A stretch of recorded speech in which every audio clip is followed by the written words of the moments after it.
Welcome to the Virtual Center for the Study of the Constitution and Civic Responsibility, an ongoing inquiry into American political origins and evolving institutions. The Virtual Center is directed by Dr. Bill O'Brien. He's also your host for this ongoing conversation. Here he is now, Dr. Bill O'Brien. Thank you, Bob Kincaid, and welcome to the Monday edition, the 14th of July, of the Virtual Center for the Study of the U.S. Constitution and Civic Responsibility. It is a pleasure to be with you today. I apologize for beginning our program about 45 minutes late, actually, so we're going to be down to a 75-minute program today on this Monday. And I remind you, tomorrow, on Tuesday, we'll be beginning at 1:30 p.m. in the East, so our program tomorrow will be 90 minutes rather than the full 2 hours. So this week, the only full 2-hour program that we're scheduled to have will be on Wednesday from 1 to 3 p.m. in the East. We apologize for the delay today. We had a little bit of personal issues to resolve, and we were running late. We thought we'd be on by 1:30. It turned out we weren't on until 1:45 here in the East. So we've got 75 minutes of programming in front of us.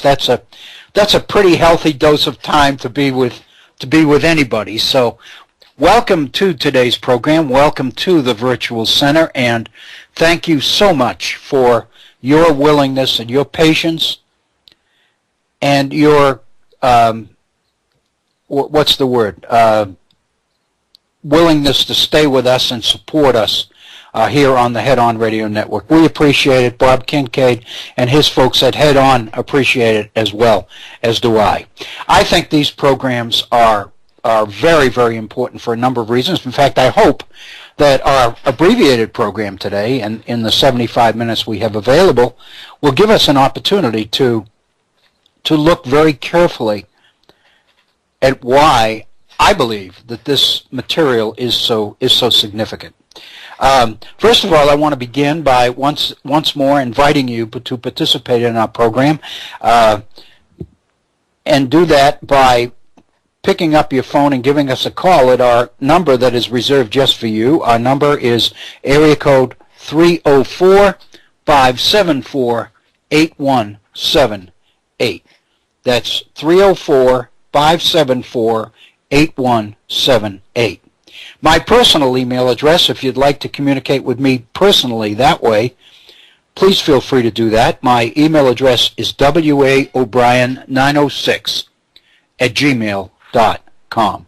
That's waobrien906@gmail.com. And I might say, as a lead-in, I was going to open our program today with this information as well. I received a lengthy and a very, very complimentary email this morning from our friend Horst in Taiwan. You'll remember that a couple of weeks ago, on the 2nd of July, Horst was able to call in live, and we chatted for about 45 minutes on that program. In the summary that I'm putting together for that program, I basically made the comment that particular call from halfway around the world, the other side of the world, with the clarity and the perfect reception of the line, in so many ways was what I had hoped about for the Virtual Center when first we began it in March of last year. It was, I think, an absolutely delightful call for a number of reasons, for the substance mostly, but for the technology associated with the magic of making a call like that and conducting a conversation from that far away on some of the issues that we've been focusing on. I won't go through the issues now, but what I will say that in the email which Horst sent me this weekend, he made 2 points that I wanted to share with you as an opening today. The first one is he wanted to make comment as to how much he enjoys it when Bob Kincaid gets on the program live and we engage in a little chat about the particular content that we're dealing with at that time. I'm not going to go into the strength and the information and depth of insight that Bob brings to the program. I think those of you who regularly listen to the Head On Radio Network already know that. So I don't think there's any reason to say that. But what Horst was commenting on is the interplay and the dialogue over some of these issues is very, very important and very, very informative. And he made the point that he too, as I do, is waiting for the time when more people will avail themselves of the opportunity to call and discuss and converse about some of these important issues. I think there might be a little bit of an inclination out there to think that if you aren't as well informed as Bob Kincaid or as Horst obviously is, then you really have no business being on the air live, and that, I would suggest to you, is not true at all.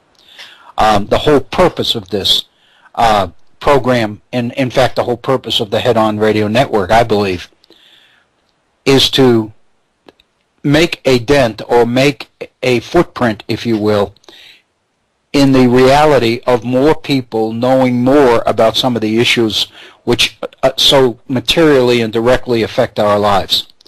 I think the purpose of all of this is information and understanding and dialogue. So, I want to encourage you to not at all be hesitant to participate in the program. The last thing I would like to think is that in any way I might be inhibiting people's willingness to call. On the contrary, I invite you to call, and I welcome that, because I really love to, and I mean this, I really love to play off the issues that you bring to the table. Not only that, but I believe that it is playing off those issues. My reaction to what you say and your reaction to what I say is the way we all learn. It's the way we all clarify our understanding and clean up some of the misconceptions and misunderstandings we might have. It's the way that all of us learn. So I wanted to mention Horst's email first in the context of his hope, along with mine, that more people will avail themselves of the opportunity to call in and exchange ideas. Because I do believe, as Horst made the comment, that it is very, very important that we become much more active and much more vocal in some of these issues. And I think, in fact, today, I'm hoping that the program we have today will clarify and make even clearer than it already is that point. Because I think it's been the lack of that, the unwillingness of people to engage in dialogue. And I don't mean with our enemies. I don't mean calling into a program, a Sean Hannity program or something like that, and taking issue with these guys. Because they're polished. These guys are sharp. They wouldn't be who they are if they weren't able to handle that. And while they invite disagreement and challenges to their position, their inclination is to belittle and to befuddle and ultimately to refute positions of people that they don't agree with. I think all of us know that. Their goal is not to learn from the conversation, because basically the whole driving force of these terrestrial radio programs, talk radio programs that are traditionally available, the whole point is, the assumption that drives them is that they already have all the information. Their purpose is to convince the rest of us that they have the truth. And so they're not in any way inclined to be receptive to different points of view or challenges to their point of view or anything else. If they invite criticism, it's so that they can belittle it. And I don't think anybody learns from that, because they see conversation as conflict. And they believe that the only way that conflict can successfully end is if they win, if there's a winner and a loser. And they are fairly confident that in that kind of a situation they will be the winner. That's not what we're about here at the Virtual Center or at Head On Radio Network at all. We are really looking for conversation. We are looking for dialogue. We are looking to expand our understanding and the depth with which we appreciate some of the most important issues and concepts. So I do invite you to avail yourself of the opportunity to do that. Again, just one more time, the phone number is area code 304-574-8178. That's 304-574-8178. There's a much more important point to Horst's email, and I wanted to, at least in the first part of our program today, to take time to make all of you aware. I think for those of you who heard, who were listening in on the day that Horst called, you may remember that Bob Kincaid called in after Horst hung up, and we were talking about that call. And Bob made the point, or made reference to the fact that Horst was putting all of these virtual center programs on YouTube. Now, obviously, they're not video. There's a generic picture, a photograph that goes up on the YouTube site. But Horst's email was to clarify and elaborate on that comment. And he gave the background to that, why he did it. And part of the reason was that he believed when the program first began, when we first started the program in early March of last year, it took the White Rose Society a number of programs before they were ready to archive the programs on a regular basis. And Horst made the point that the only way he could get a program that he missed was to directly communicate with Bob Kincaid and ask him to send the link. And so that was the reason that he decided that he would put each program up on YouTube. And as he pointed out, he was kind of apologetic for it. He said, I didn't do this with any long-range plan in mind, so I didn't come up with any classy or kinky or catchy address for these programs. And then he gave me the address, and I wanted to give it to you, to our listening audience. It's www.youtube.com/user, USER/Horzac, HORZAC, because it's Horst's website. It's Horst's link. And he pointed out in his email that every program that we've done on the Virtual Center is available on that site. Not only that, but he has done a brief summary of each program. And he made that summary available to me because he knows that I'm going back and trying to do the same thing. And he was kind of saying, they're not elaborate summaries, they're really short summaries, but at least they give you an idea as to what each program is about. And for me, that's going to save me dozens of hours of time, because I would have to re-listen to each program in turn before I wrote up the summary of it. And by giving me the program in a number of cases, without going directly to the program itself, I can remember the program and I can remember some of the highlights of the program, enough to make a meaningful summary. But the point is that this work that he has done, first of all, is an incredible I believe an incredible compliment to me and to the Head On Radio Network. And I profusely thank him for that, for his loyalty and his support and his willingness to do that. But he said in his email that the reason he did this because he believed that there are a number of people out there who plow around on YouTube.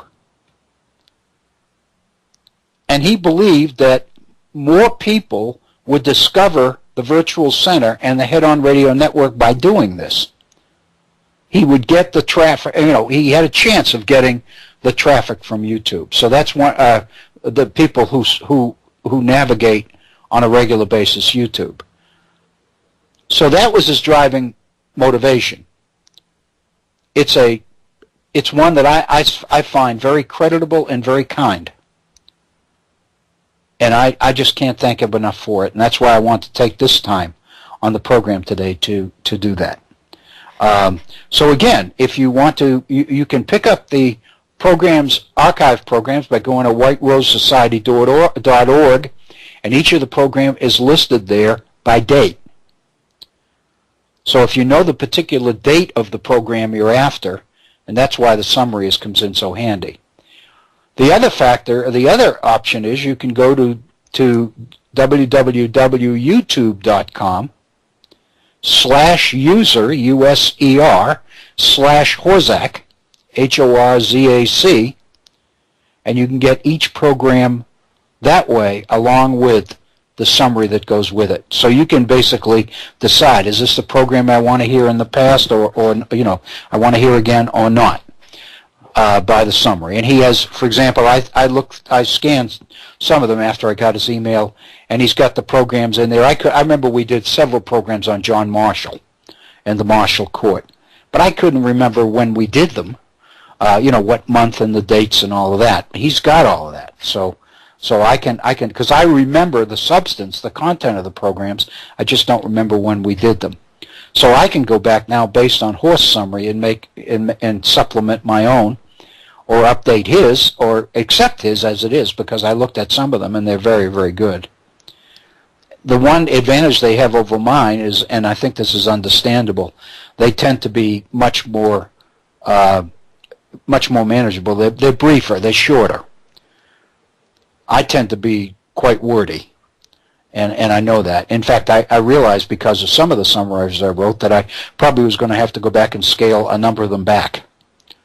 So what I told Horst was that when I thanked him, is that I would make reference to his programs, and in some cases I would elaborate on them, but I would keep the model of brevity that he has maintained throughout as my driving force as well, and I would try to make my summaries much more pointed and much more concise than some of the ones that I've already done. So again, that's www.youtube.com/user/Horzac, or each program is available on whiterosesociety.org. And just go to Dr. Bill O'Brien, and when you click that, there'll be a list of all the programs. The last one will be the most recent, and they will go back in time, all the way back to March of 2013. So I believe that what he has done not only will benefit me, but more importantly will benefit you, the listener. And so I wanted to make that information available to you. And we'll continue to work on this, because I have a website that we're going to be putting up. I have a fellow that is working on developing the website right now, and I forwarded Horst's email to me with all of those summaries of all the programs. And it's very interesting if you put them on.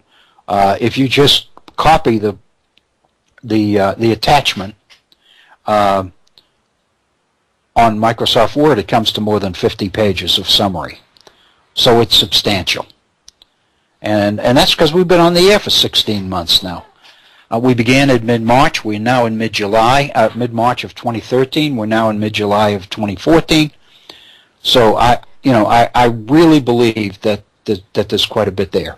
And again, I believe that the issues we've been dealing with in recent weeks, beginning with focusing principally on Jefferson's Declaration of Independence and the contributions of the Scottish Enlightenment to that, and a much more concentrated look at the thinking and the writing of folks like Francis Hutchinson and David Hume and Adam Ferguson, Thomas Reed, Lord Keynes, and some of the others, that we have the opportunity to get a look at things that we really haven't questioned, that we really haven't thought about for a long, long time, if we ever thought about them at all. Because the way they've been presented to us is as fact, as truth, as doctrine. It's almost like the issues and the concepts and the perspective that we've been addressing here in recent weeks didn't exist. It's almost like this stuff never existed. And that's the point I made in the introduction to today's program. That's why I think it's important, so important, that we have the conversation, we have the dialogue. Because we've got to expand on these things. We've got to give people the opportunity to flesh them out and raise questions and actually approach in real time the concept of the marketplace of ideas. Here at the Virtual Center, I think that the exchange and the dialogue and the conversation can bring us much closer to truth than we've ever been before. And when you take a significant portion of information off the table, when you don't even consider it, when you don't even know that it's there, as most of us don't with this material, then we really don't have any way in the world to challenge orthodoxy, to challenge the truth as it's being fed to us, because that's all we know. It's anti-educational. It's anti-Republican. It goes contrary to the thinking of the founders of this nation.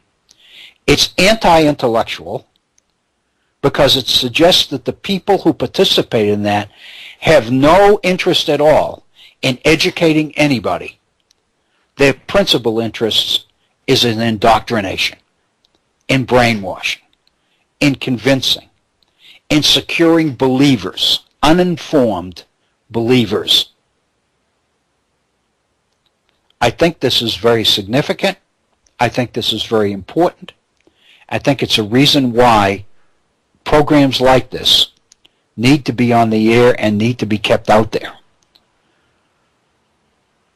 Again, our marketplace of ideas is based on the idea of the free exchange of competing ideas and theories and concepts and questions. Critical questions.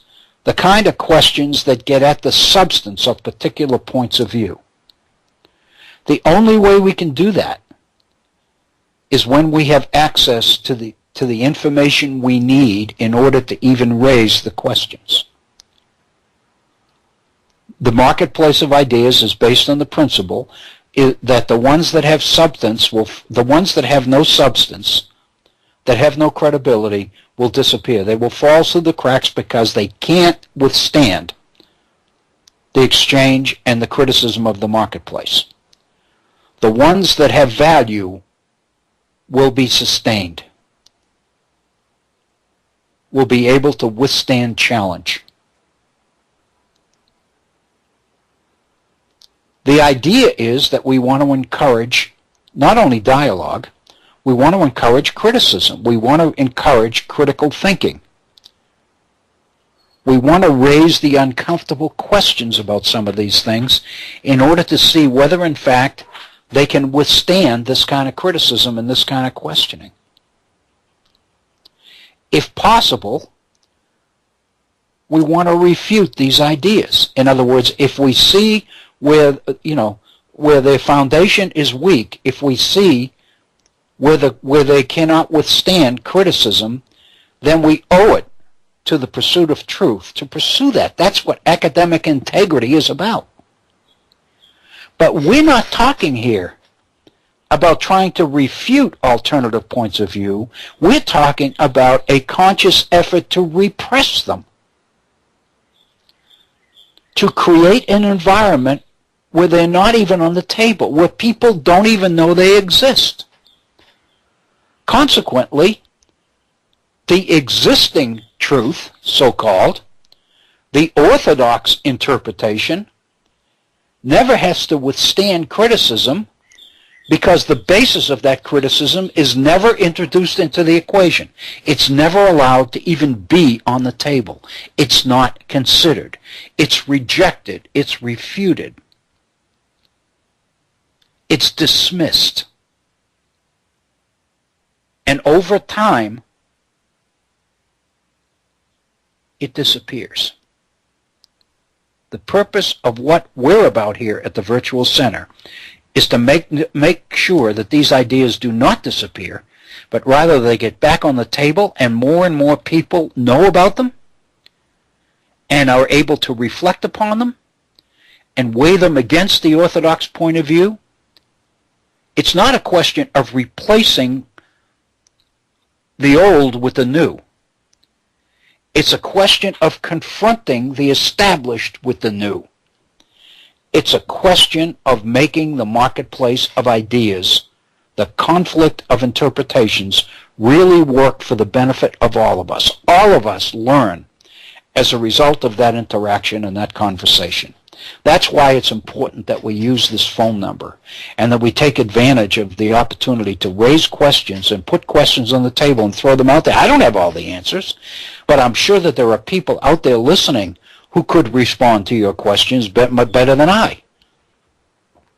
And that's the kind of exchange that we want to promote. It exists at the Head On Radio Network. I've listened to enough of Bob Kincaid's programs in the evening to know that there's a lot of it that exists. You know, it's not sing-song, everybody marching in lockstep, everybody agreeing, saying the same things about everything. It's not at all. I want to introduce it before we get back to this, and even if we don't finish it today, we can finish this tomorrow, but at least we can introduce it today.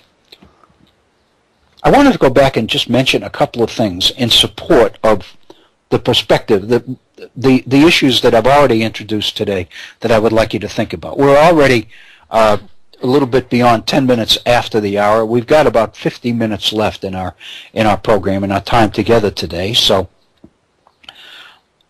let me take some time to just put a few issues on the table in order to make clear the point or try to support the point that I'm trying to make. Many of us will remember. I know that I've beaten this to death. I probably addressed this at least in 3, maybe 4 programs in the past.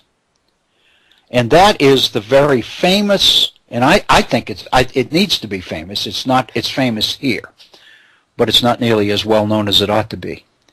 The 1816 debate in the United States Senate over a bill to tax foreign books coming into the country, and the defense of such a tax by the chair of the Senate Finance Committee to defend this action by suggesting that its purpose is not to bring new ideas into the country, but to keep the new ideas out of the country. It is very clear in the statement that he makes in defense of this legislation that the purpose of this is to protect our young people from foreign and potentially dangerous ideas, and instead to make sure that all the ideas that young people, students in America, in the United States of America, are exposed to are consistent with republicanism and with the definition of republicanism and the ideas of the republic that we are trying to create. In other words, the way that this nation from the beginning commits to informing its citizenry is to brainwash them, is to not turn out a citizenry which understands and knows, but a citizenry that believes but could never defend under challenge. We've seen that. We saw that in the ideas of Benjamin Rush on education and the ideas of Thomas Jefferson on education. The assumption that large numbers of our young people would not be capable of understanding and handling the truth. So consequently, we have to give them an artificial or a manipulated version of the truth, a colored version of the truth, a tailored version of the truth, whatever you'd like to call it.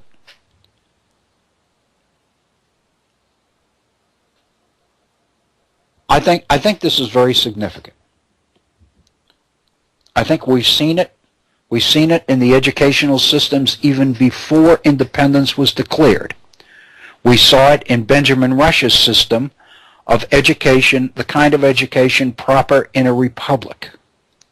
We saw it in the 1816 debate in Congress about taxing, using the idea of the protective tariff by taxing at such a high level foreign books that Americans wouldn't buy them, and those marketing them would not have a chance of selling them in this country, so they would literally take them off our market. Therefore, our youngsters would never have to wrestle with the ideas in these books because they would never know that they even exist. Today, in the New York Times, July 14th, Bastille Day, by the way, for those of you who are history buffs out there, it was July 14th, 1789, that the French Revolution really began in earnest with the storming of the Bastille.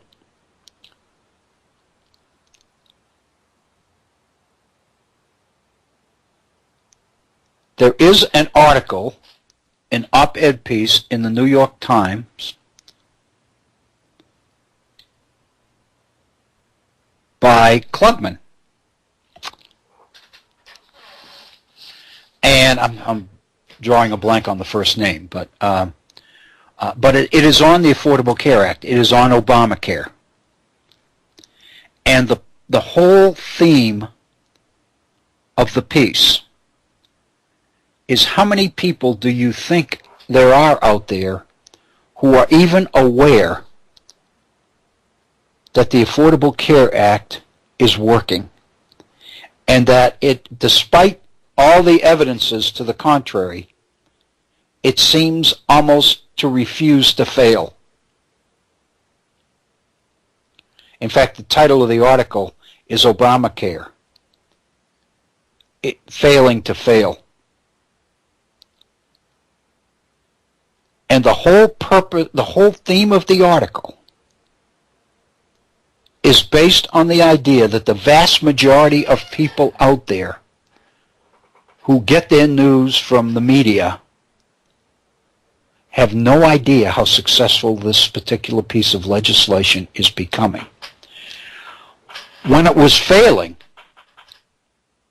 and you remember the rollout of the website, when it looked like it would fail, the media was all over it.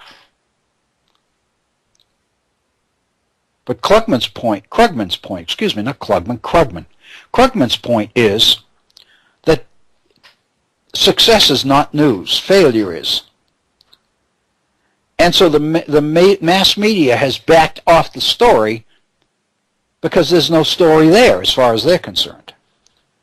Consequently, the critics of the program continue to pound away at it and insist that it's a failure, and there's nobody out there to defend it except the president. The Republican-controlled Congress won't defend it. They continue to sing the party song, which is that it's a failure, and it's going to be a failure, and it's going to be a disaster, and it's going to raise the cost of our health care program, and it's going to destroy the greatest health care system in the whole litany that was out there before, and nobody is challenging it. In other words, our media is not really doing the journalistic job on the Affordable Care Act that our republic demands that a free press do. Consequently, few people out there of the general population know how successful it is becoming, and many of the people at the very bottom end of the spectrum, so to speak, don't know anything except what they hear from the right, from the opponents of Obamacare. Many of these people are denied health care because they are in states which refuse to go along with it and refuse to expand welfare in their own states, even though the federal taxpayer was going to pay for it. In other words, many of the people who have been denied access to health care under the Affordable Care Act by their own states are being told that it's failure of the program that is the reason they don't have health coverage, not the failure of their local politicians and their state legislatures. In other words, because they don't know, they are susceptible to being tricked, to being duped. What we are talking about here is an example right from today's news of what we are talking about, which is that in our nation's history, we have a long tradition of dealing with uncomfortable alternative points of view, not by engaging them, but by repressing them. Not by subjecting them to the free criticism, open criticism of the free market, but by suppressing them to the point that they never make it into the discussion. They never make it into the marketplace. The ideas are stifled. That's what we've been dealing with the Declaration of Independence since 1922 at least. Since Carl Becker published his book entitled The Declaration of Independence, which is a brilliant analysis of the Declaration of Independence, of its language, its choice of words, and everything else, as being 100% Lockean in its origins. And those people who have a vested interest in wanting that to be the truth have embraced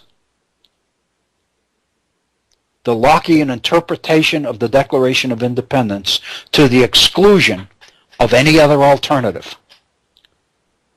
So Francis Hutchinson and David Hume and Thomas Reed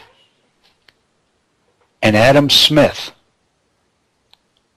and Lord Keynes and many of the other prominent names associated with the Scottish Enlightenment have never made it onto the table when people are looking at the Declaration of Independence or are trying to understand the basic foundations of this nation, of this republic. And that's what we're about here. That's what Gary Wills was about when he published his book. It's no accident. You'll remember that when we first introduced this book a few weeks ago here at the Virtual Center, I had to go about making the point that the criticisms of it were vicious. The criticisms of Gary Wills, the criticism of his scholarship, was beyond professional. It, in some cases, almost became personal. Why? Why were people so opposed to Gary Wills' 1978 book called Inventing America? Because what Gary Wills was doing was bringing to the table all of the competing ideas about the Declaration and about the origins of this nation that up to that point in time had not been permitted to ever get on the table for discussion and dialogue. The only way that we could deal with Gary Wills is not to refute his ideas, because to refute them would be to allow them to get on the table. To try to refute them in the marketplace of ideas would require that they be given airtime.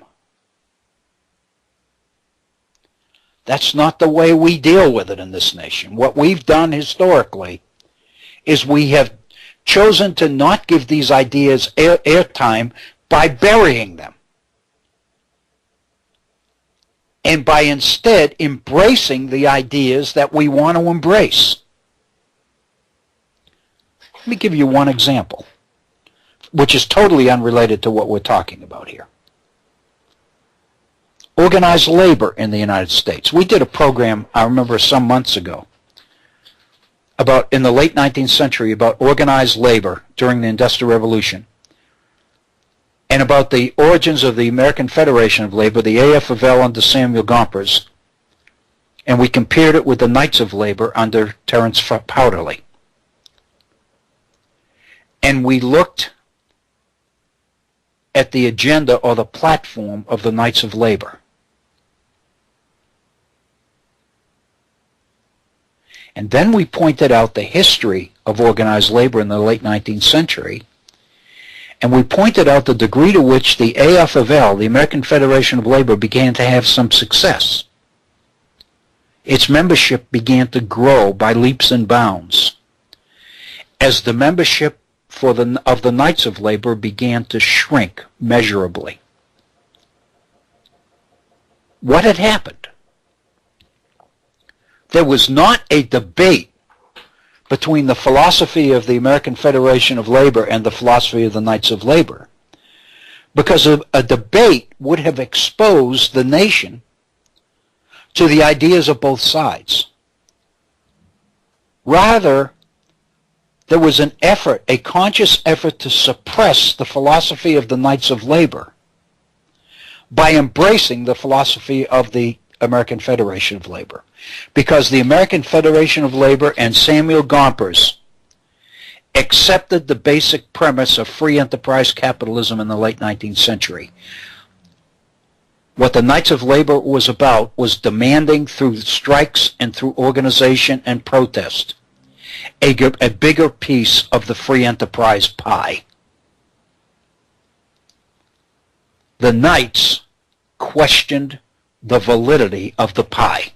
They questioned the validity of the philosophy, the philosophical basis of free enterprise capitalism in the late 19th century. What they were about was standing for the fact that the philosophy of free enterprise capitalism was to do a disservice to working Americans, working people, immigrants, those working in industry. And so what they were about was questioning the legitimacy of the system itself. Given the threat of those 2 points of view, industrial America embraced the AFL. It embraced the philosophy on which it was organized. Oh, they were willing to fight labor and fight strikes and use government to break strikes and do everything they can do to crush the success of the AFL. But they never challenged the philosophy on which the AFL was based, because that philosophy was their philosophy. And so you do not accept open debate and dialogue and the free marketplace of ideas when you do not want the alternative ideas even to see the light of day. The only way to make sure that that doesn't happen is not to try to refute the ideas, but to repress them. That's what the 1816 law was about, on keeping foreign books out of the country, keeping foreign ideas out of the country. That's what the philosophy of Jefferson's general diffusion of knowledge educational system and Benjamin Rush's mode of education proper in a republic is all about, a particular approach to education for the masses. If there's going to be debate, it's not going to be in the marketplace of ideas. It's going to be in with closed quarters among only certain people. And those are the highly educated and all of that. We've talked about that before. Remember the Otto letter of 1786 about the Annapolis Convention after it broke up in Annapolis with a call for the Constitutional Convention. And the author, Otto, in reporting back to his boss, Vergennes, in France, made the point that the official publication, what the media was saying about the Annapolis Convention, was not the truth at all. That in reality what was going on here was a concerted effort of the rich and well-to-do to do a number on the masses, on the citizenry at large. by convincing them that there were things going on politically in this country that weren't going on at all, in order to get them to turn their backs on the Articles of Confederation and support the kind of changes in government that the Constitutional Convention was about. These political leaders had to convince the citizens at large that the changes were going to work toward their benefit. Otherwise, they would never go along with turning their back on the Articles of Confederation. So basically, if people don't have access to all the information they need, then they become susceptible to manipulation and brainwashing and spin, political spin we call it today. O'Reilly calls it spin.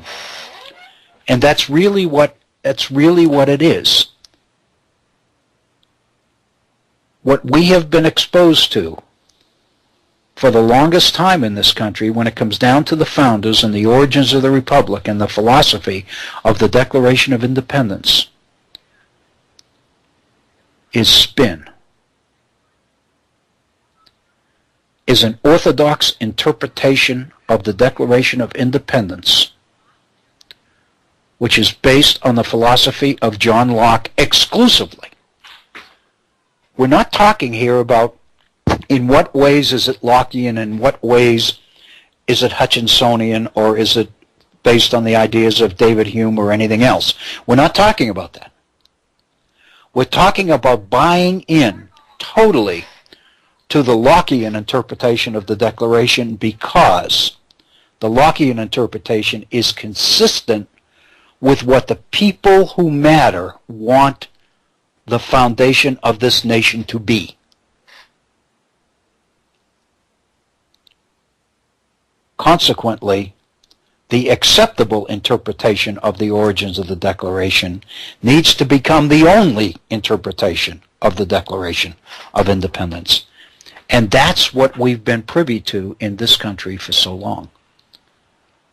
And there's one additional piece of history that fits into this, but I think it confirms this point of view or this thesis very, very well.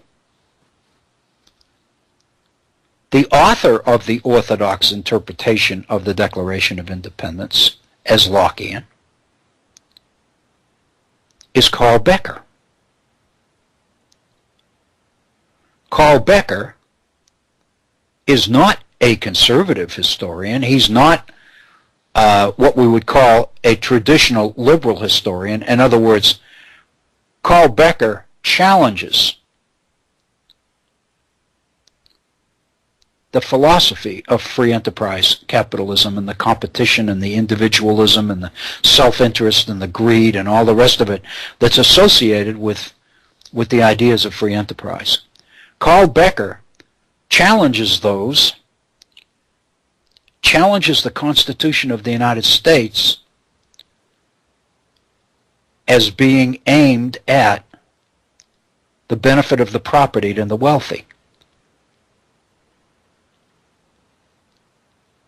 Carl Becker is a disciple of Charles Beard. And Charles Beard in 1913 published the famous Economic Interpretation of the Constitution of the United States, in which he pointed out the extent to which those who drafted and voted for the Constitution of the United States were going to financially benefit from it. And from that point on, the debate over the founding was between the advocates of free enterprise and those people that challenged it.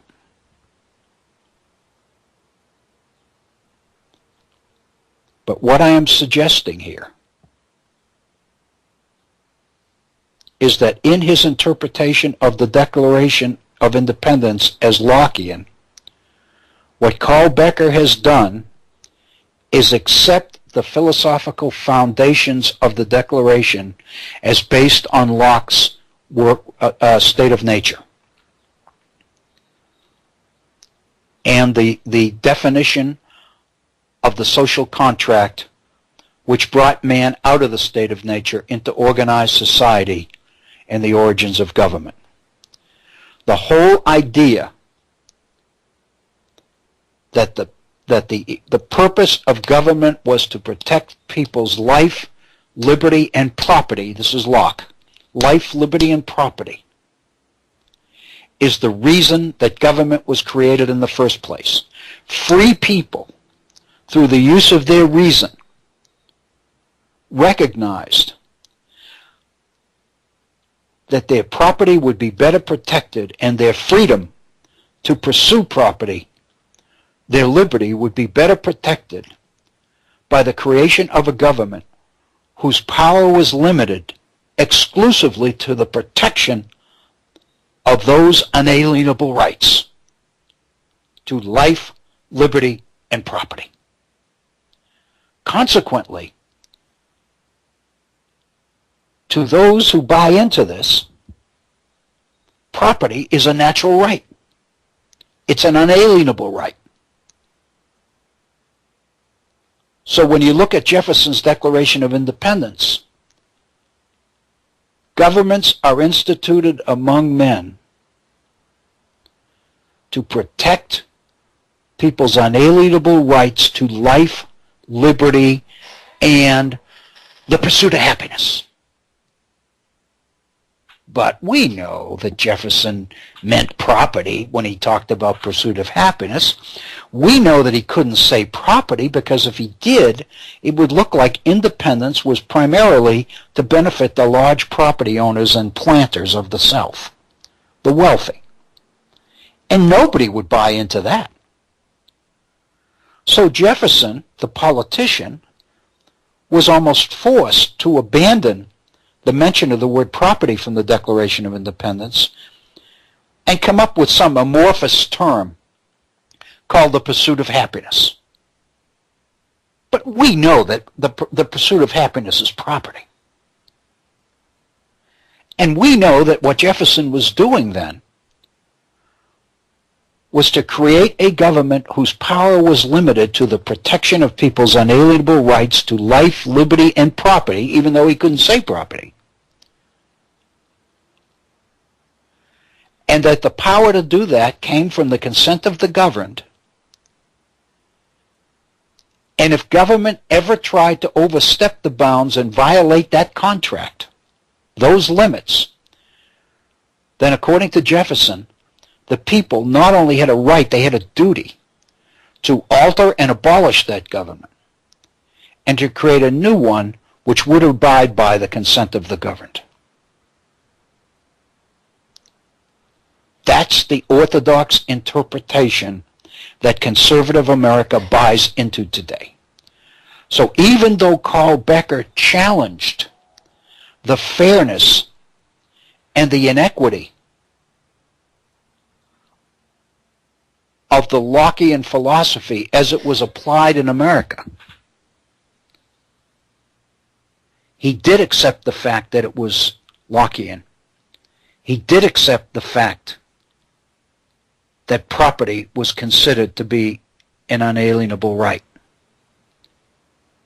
Therefore, even though he was a problem, Carl Becker, as Charles Beard was a problem, they weren't a problem in that they accepted the Lockean origins of this republic. But what we've been exposed to over the last couple of weeks is a totally new, different alternative to the Declaration.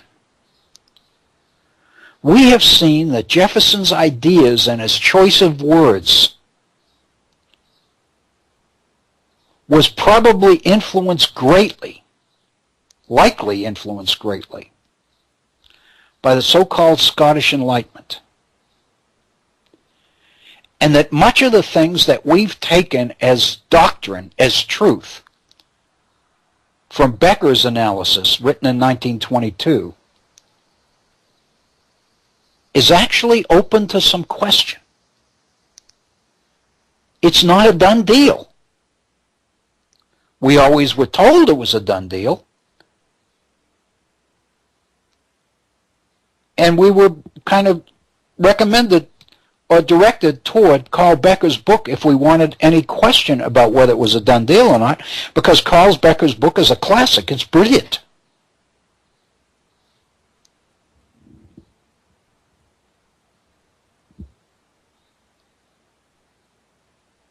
But now, the whole ball of wax is back on the table. And Gary Wills did it. And I think the treatment of Gary Wills for his philosophy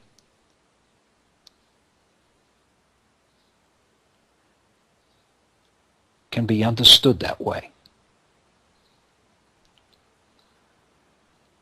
What Wills is proposing is dangerous because it puts ideas on the table. It potentially puts ideas into people's heads that we, the establishment, I guess I would say, would be better off if they weren't there.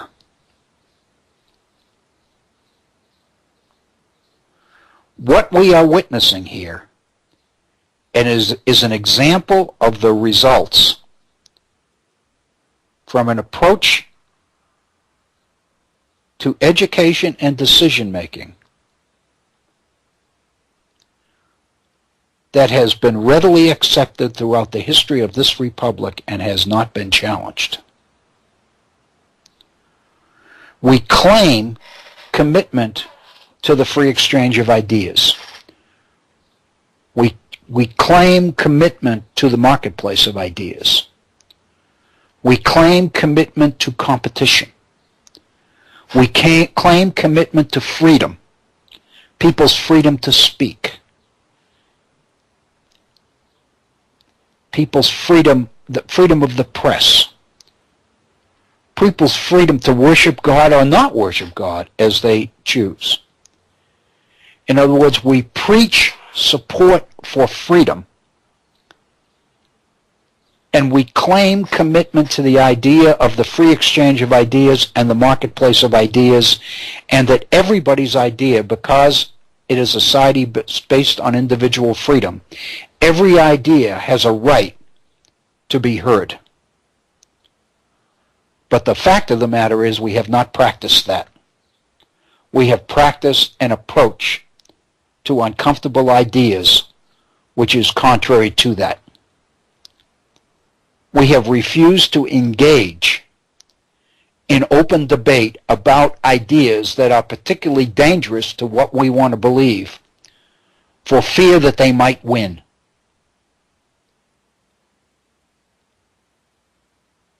I would suggest to you that those who do that claim to do so in the name of patriotism. I would suggest to you that this is a patriotism devoid of substance. It is a patriotism built upon fear. It is a patriotism built more on belief than on understanding, more on persuasion than analysis and research. If we are really going to practice what we preach in terms of our commitment to the free exchange of ideas,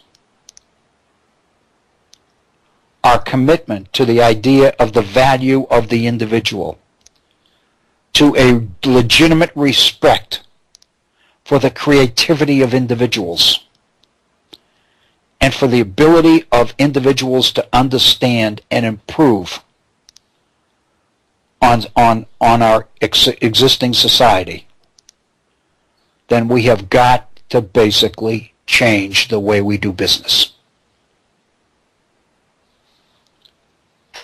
Let me say very, very bluntly the Head-On Radio Network, and the Virtual Center are those changes.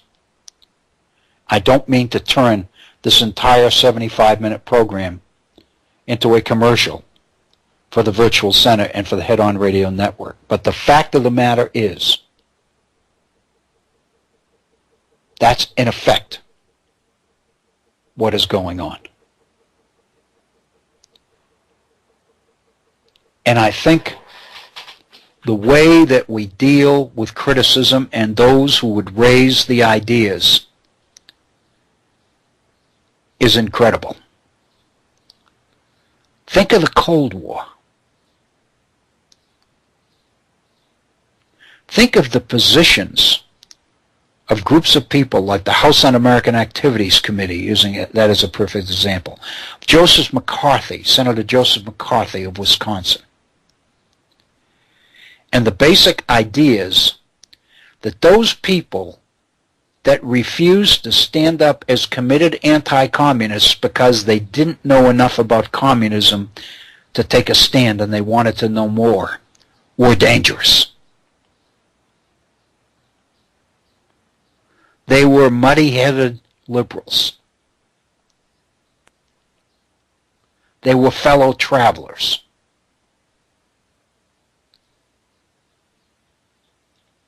In a world in which if you ain't with us, you're against us. Those who wanted more research, more information, more study were potentially against us rather than 100% for us. Once again, it was patriotism based more on fear than on understanding.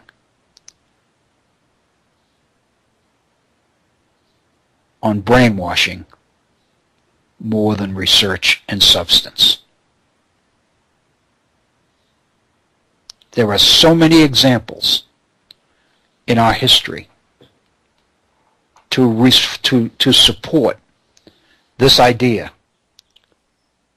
that I think there's something, for me, there's something exciting about going back to the very beginning, to the Declaration of Independence itself, and saying, wait a minute, we're not saying that Carl Becker's study was all wrong. We're not saying that Locke had no influence on this. We're not saying that at all. But what we are saying is there are all of these other ideas out there.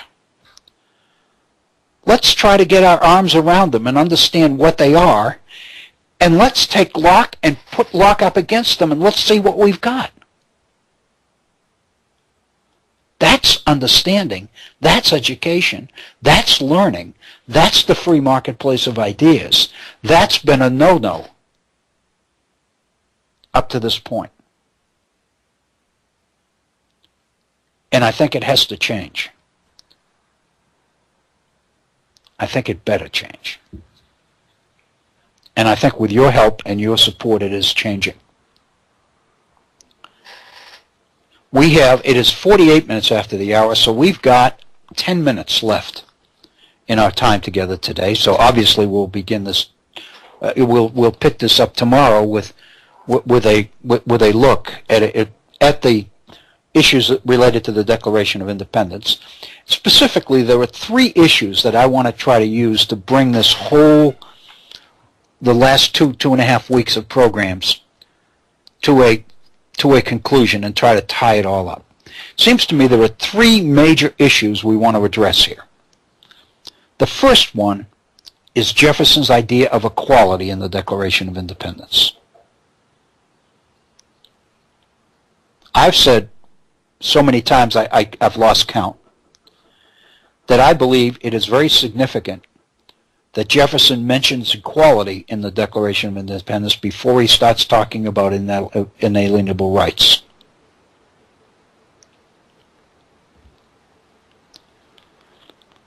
There's no question at the time that the Declaration of Independence was written, and in the Congress that drafted it, almost all the attention was focused on the charges against the king at the end, not on the preamble.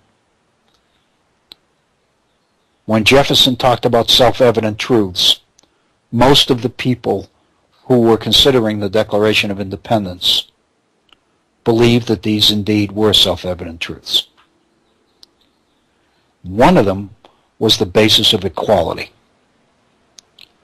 And we have debated that back and forth ever since. Why did he put it in there? Did he really mean equality? Or did he just mean equality of opportunity? Everybody should have an equal chance. Maybe he meant that at birth everybody was the same. Everybody's a child of God, so therefore everybody's the same. Maybe that's what he meant by equality.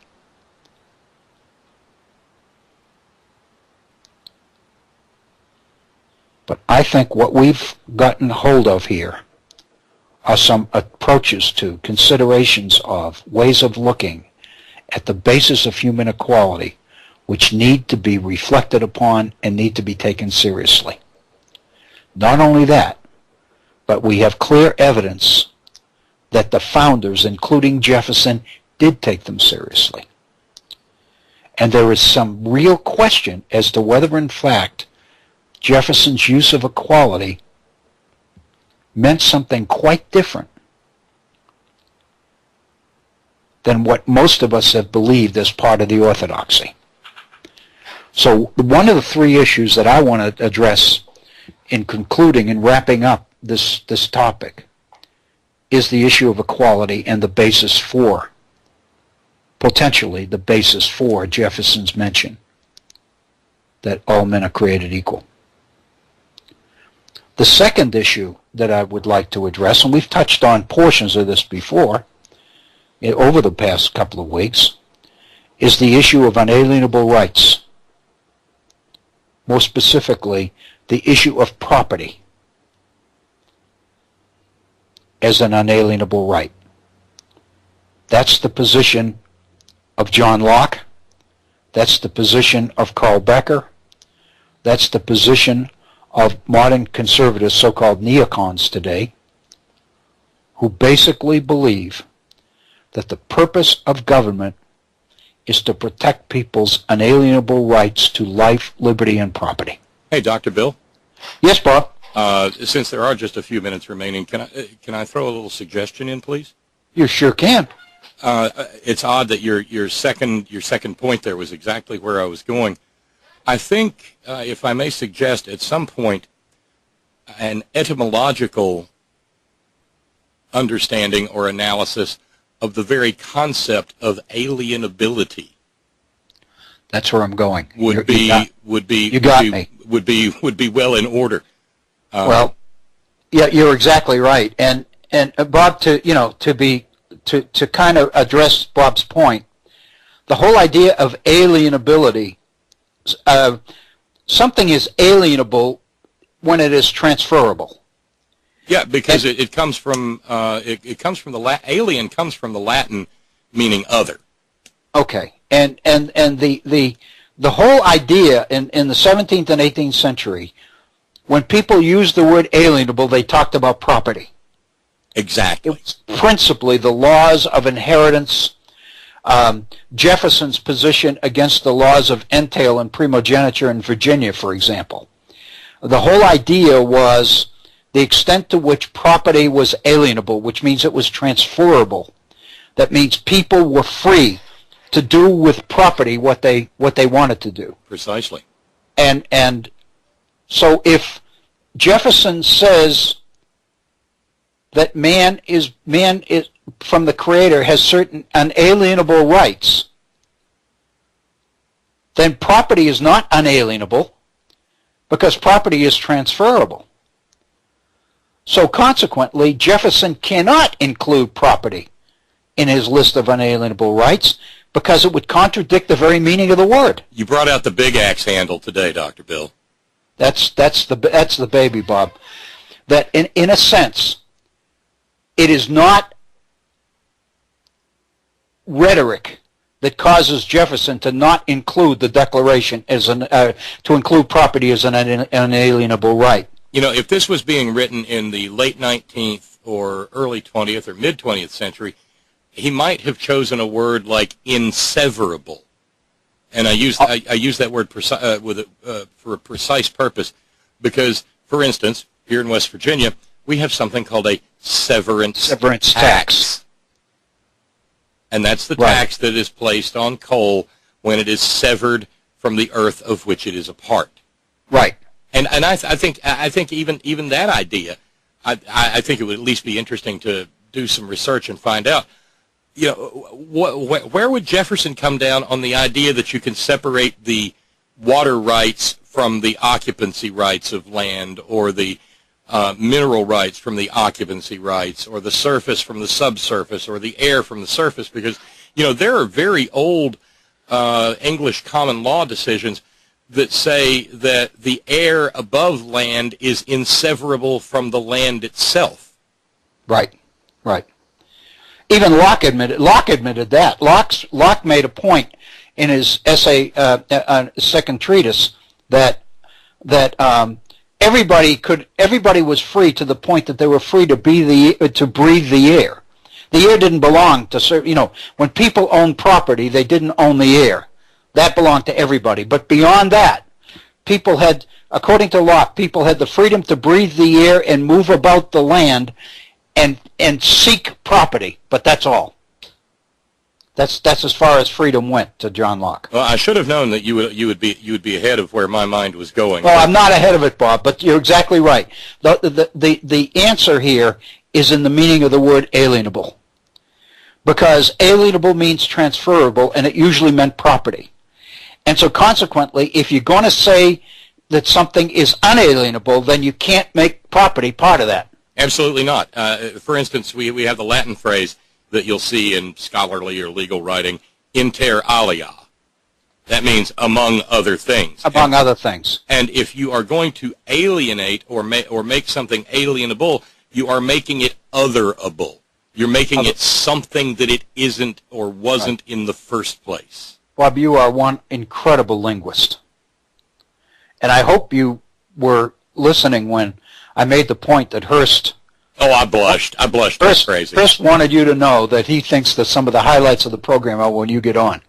So I did hear that. It didn't drive me to that, but I was afraid that you were going to. I was afraid you were going to wrap up this month and a half of being absolutely on fire and not get after that concept. So I will hush. What I want to do tomorrow, we're at 57 minutes after now, Bob, and I want to make sure we get out of here in time for the 3 o'clock program. But I basically want to say that tomorrow what we're going to try to do is begin to wrap this up by looking at, first, the issue of equality, second, the issue of unalienable rights, and third, we're going to look at the whole idea of happiness.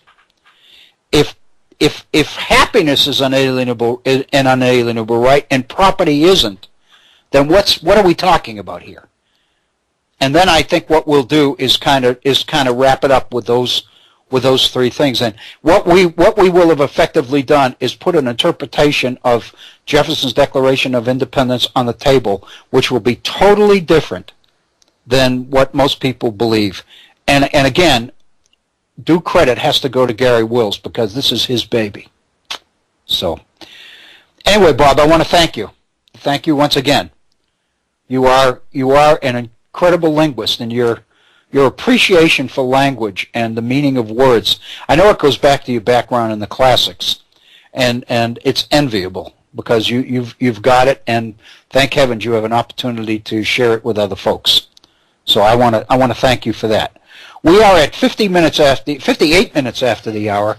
So I want to begin, first of all, by thanking all of you for being with us today, and I want to invite you back tomorrow on the middle of July, the real middle of July, which is the 15th, and I want to invite you on tomorrow for a discussion which will focus on the Declaration and try to bring all of these things together with some relevant statements from some pretty prominent people, I think.